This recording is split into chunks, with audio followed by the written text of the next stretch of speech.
조지아. 복숭아가 유명한 주 조지아로 가보겠습니다. 왜 웃어?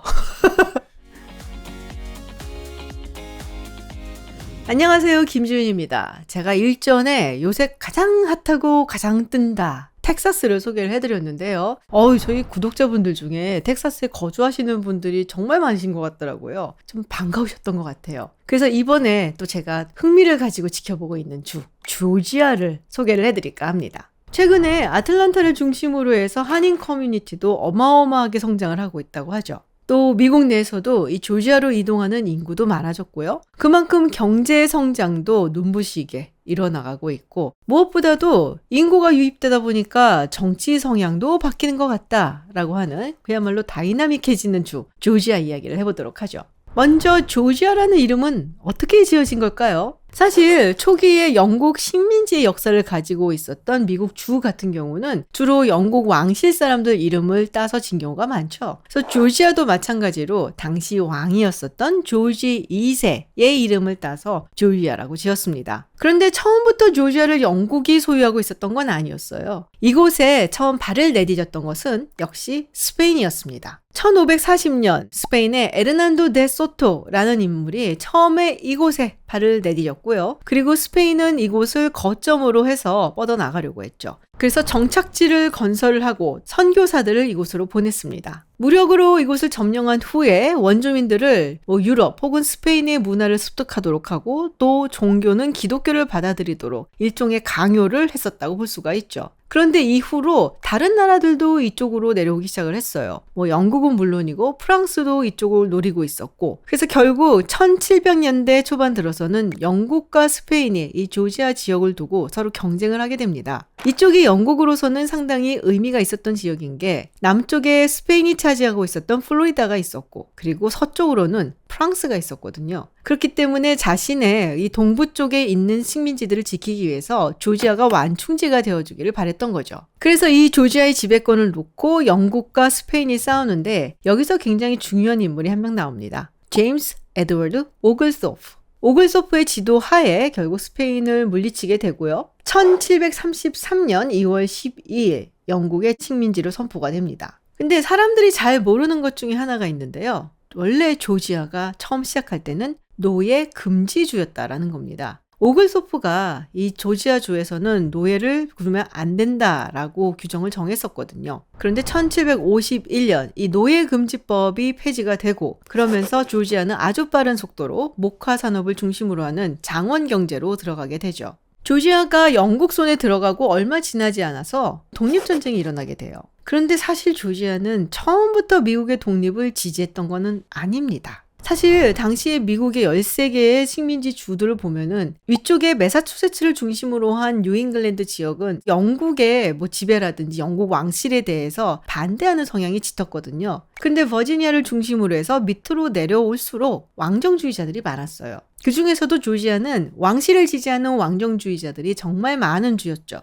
영국 왕실의 도움으로 인디안과의 싸움에서도 이길 수가 있었고, 여러 가지 면에서 왕실에 충성하는 사람들이 또 많았던 건데요. 그래서 조지아는 1774년 펜실베니아의 필라델피아에서 있었던 제1차 대륙회의에 자신의 대표들을 보내지 않습니다. 그러다가 매사추세츠의 렉싱턴 그리고 콩코드에서 전투가 발생을 했다라는 소식을 듣고 조지아가 마음을 바꾸기 시작을 하죠. 그래서 영국 왕실에 지지를 하는 사람들을 토리파라고 부르고 저항하는 사람들을 위그파라고 부르면서 위그파가 토리파를 쫓아내기 시작을 합니다. 그리고 1782년 영국 왕실이 임명한 총독이었던 Sir James Wright를 포함을 해서 왕실을 지지하는 사람들을 결국 조지아에서 쫓아내게 됩니다. 그리고 1788년 조지아가 미국 헌법을 비준을 하면서 네 번째 주가 되죠. 사실 저는 조지아 그리고 아틀란타 하면은 남북전쟁 당시에 연방군의 셔먼 장군이 정말 무시무시하게 진격을 했었던 그 마치 투 더 시라고 하죠. 바다로의 진격 작전이 생각이 납니다. 이 바람과 함께 사라지다에도 나왔었던 장면이기도 한데요. 아틀란타 이 도시가 막 불타오르고 그리고 스칼렛과 레트가 멜라니와 또 아이를 데리고 이제 빠져나오는 그런 장면이 있었죠. 당시 셔먼 장군의 작전은 일단 진격을 해서 철저하게 파괴를 하는 거였습니다. 항복을 하지 않으면요. 그래서 뒤쫓아오는 적의 보급까지 완벽하게 끊어놓는 거였는데요. 당시 굉장히 무서운 속도로 진격을 하고 그리고 아틀란타를 완전히 초토화를 시키죠. 사바나까지 셔먼 장군이 진격을 하는데 뒤에서 남부연합군이 쫓아오니까 이 철로를 전부 다 박살을 내버립니다. 그리고 자신들에게 항복을 하지 않는 마을은 불태우고 초토화시켜버리죠. 이런 식으로 총력전이라든지 적의 작전 수행 능력을 완전히 초토화시켜버리는, 그러니까 일종의 현대전을 처음으로 구사한 사람이다 라고 셔먼 장군을 얘기를 하고요. 신미양요였나요? 그때 미국이 끌고 왔었던 배가 바로 제너럴 셔먼호였습니다. 그렇게 귀족적이던 조지아, 결국 남북전쟁이 끝나고 쇠락해 가기 시작을 하죠. 그리고 1915년에는 제2차 KKK의 발흥이라고 하죠. 이게 조지아에서 있었습니다. 또 조지아의 부패한 정치인들 때문에 발전한 기회도 별로 없었다고 할 수 있고요.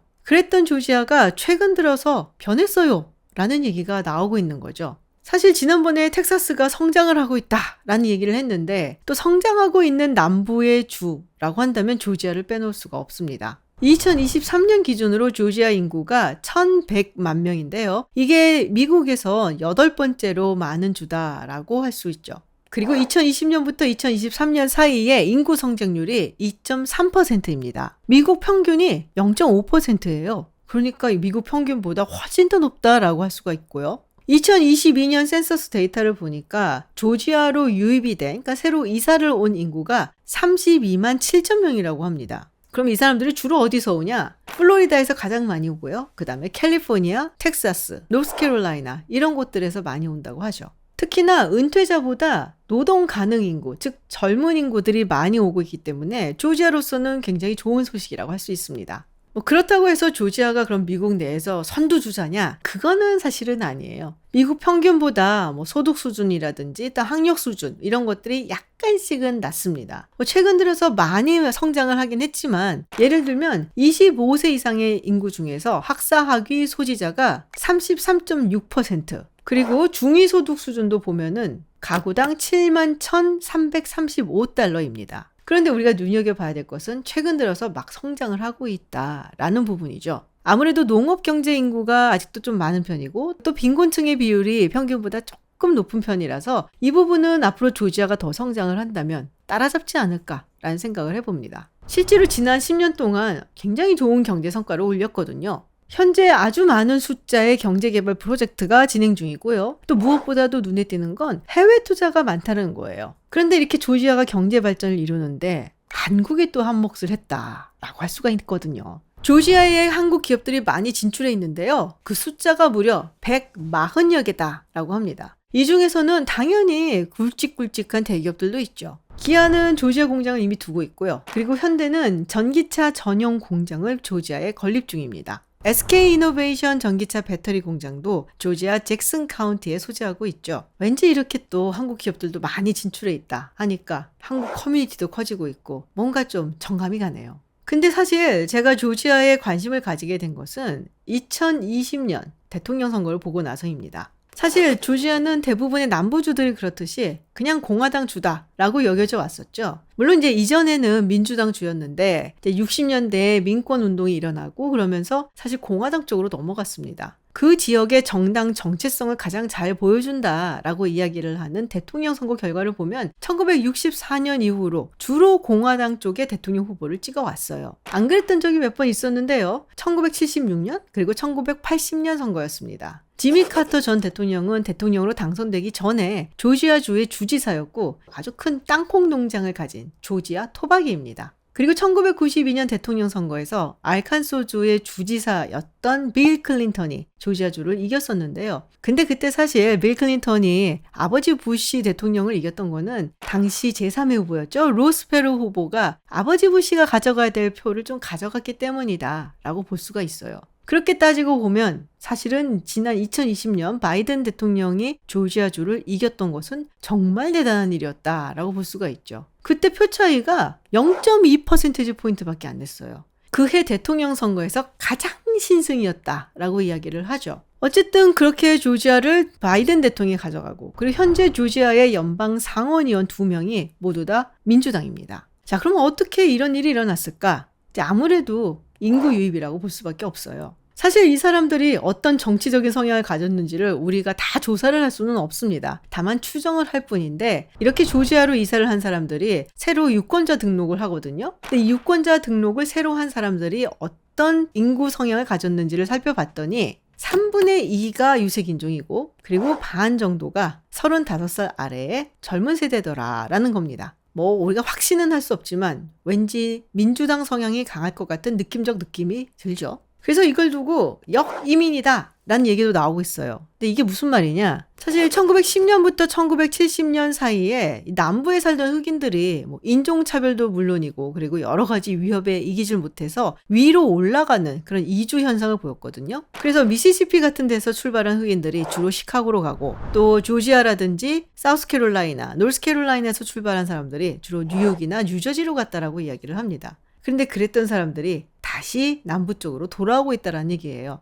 물론 그 당시에 움직였던 사람들이 뭐 인종차별 때문만에 움직였던 건 아니고 새로운 일자리를 찾아서 떠났던 거거든요. 남부는 점점 가난해지고 그리고 동북부 지역은 상업적으로 융성해지니까 일자리가 많아서 갔는데 그걸 또 다시 대입을 해보자면 남부 지역 쪽에 특히 조지아에 많은 일자리가 생겨나고 있다라고 이야기를 할 수가 있는 거죠. 여기에 또 해외에서 오는 사람들도 많고 뭐 아시아계라든지 히스패닉계들이 조지아로 많이 이주를 하기 때문에 조지아가 점점점 인종적으로 다양해지고 있다라고 합니다. 물론 조지아에 이주한 사람들 대부분은 아틀란타 대도시 지역으로 많이 가죠. 2010년부터 2018년 사이에 아틀란타 대도시 지역은 미국에서 네 번째로 빠르게 성장한 지역입니다. 그래서 사실 대통령 선거 결과를 봤을 때에도 다른 조지아 지역은 새빨간데 이 지역은 파랗게 나오는 민주당 지역이다 라고 할 수가 있죠. 텍사스도 마찬가지지만 조지아가 이렇게 각광받는 이유는 첫 번째, 싸다는 거예요.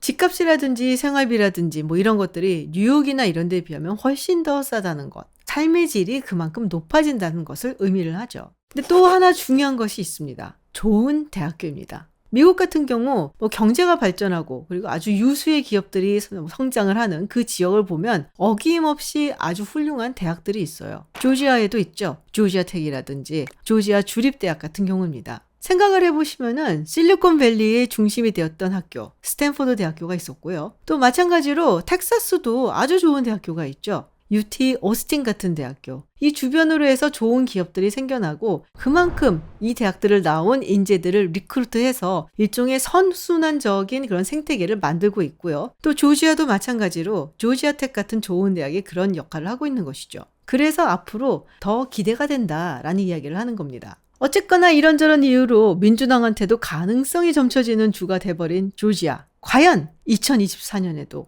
바이든 대통령의 손을 들어줄 것인가? 그거는 아무도 모르는 일입니다. 2020년 당시에 워낙에 근소한 차이였기 때문에 사실 이거는 언제 뒤집어져도 전혀 이상하지 않은 그런 차이죠. 그리고 특히 공화당 측에서는 이번에 의 흑인 유권자들, 특히 남성 흑인 유권자들이 트럼프 전 대통령 쪽으로 몰리고 있다. 뭐 이런 얘기들을 하고 있어요. 그래서 이번 선거 결과 어떻게 될지는 잘 모르겠지만 민주당한테도 넘어갈 수도 있고 또 공화당한테도 갈 수 있는 일종의 스윙 스테이트처럼 돼버렸다라는 것 그 자체만으로도 상당히 의미가 있다라고 보여집니다. 제가 텍사스와는 달리 조지아는 가본 적이 있습니다. 남부 특유의 따뜻한 인심도 느꼈고 양반으로서의 어떤 자존심이 있는 그런 지역이다라고 느꼈었거든요. 관광청을 가봤는데 한국어 사이트는 없었습니다. 그렇지만 협찬은 언제든지 환영합니다.